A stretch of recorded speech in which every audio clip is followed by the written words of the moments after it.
discipline. As Christians, we know we have to be disciplined. That means we have to deny ourselves, take up our cross, and follow God. And that's what we're going to talk about today here on Too Cute Life Lessons, what it means for us as Christians to be disciplined. It is so easy for us to want to do what feels good. We want to do what feels good. And let's be honest, sin often feels good. It is a gratification of ourselves. When we look at overeating, it feels good to eat that food. It tastes good, it looks good, it smells good, and it makes you feel good while you're eating it. That's why they call a lot of it comfort food. But if you are, as you know, a lot of that comfort food add unwanted pounds on your body. So that's not good for us. So when we are indulging in overeating, we are in essence hurting ourselves. When we are indulging in drinking excessively, I'm not saying like you go to the wedding, they have wine and you say, hey, I'm going to drink some because everybody else is drinking some. I'm talking about when we are drinking to the point of excess. We know that is not good for us. But yeah, it probably feels good at the moment. Gambling, no, we are wasting money. But we say, oh, but this feels good, especially when you pull that lever and those lights go off, ching, ching, ching, and you're winning. It feels good. It feels good to do a lot of these things that we are doing. But they, in the long run, they are not good for us. God has told us not to do them. And he's not telling us no for just to be mean, just to be a cruel father, because he tells us he's not a cruel father. He loves us. Remember, he sent his only begotten son down to bleed and die for us on a cross. So he's not being mean. He's telling us these things because he loves us.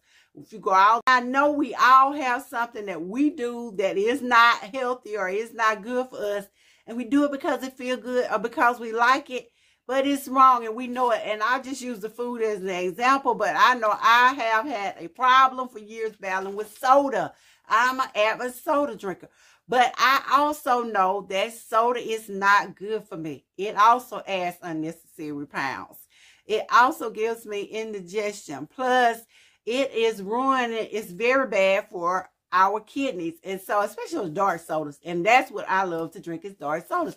And I know that's not good. And I can just find my mind. I say, well, I need some energy. I need some help get me up, get me going for the day. And I need a soda along with my coffee. So, this is not something that is good for me. It's not nutritious for my body. It's not helping me do anything. As a matter of fact, it's giving me too much sugar and giving me a sugar rush, but this is bad for me. We need to develop some discipline. So one of the things we're going to have to do as Christians is tell ourselves no. God tells us no, but we want to tell ourselves yes because it feels good. It feels good to hang out with our friends and be somewhere we're not supposed to be. Those things feel good. But if we're going to be true Christians of God, we're going to have to learn to tell ourselves no. No, you can't stay out all night. No, you can't go to that club with the girls. No, you can't do that. No, you can't be in places you have no business. And I don't think I need to elaborate. But we have to say no. Sin, yes, it feels good. But no, we can't do it because it is hurting us. It's hurting our bodies. It's hurting our eternal soul. It's hurting our relationship with God. And for many of us, if you're doing something way out there, it is also hurting your relationship with your family, with your partner, with your children. Let's learn to discipline ourselves and say no. God told us in his word that he is a good father. He gives his children good gifts. And so when he tells us plainly in his word not to do something, we know not to do it. And if you're a true Christian, then when you are doing something that's wrong, your conscience is going to kick in and it's going to bother you. I used to say years ago, the little voice told me, and it's not a little voice, it's the Lord speaking to your heart. He's speaking to your spirit. He's knocking at the door and he's trying to give you some direction and guidance. So one of the things that we need to develop as Christians is some discipline.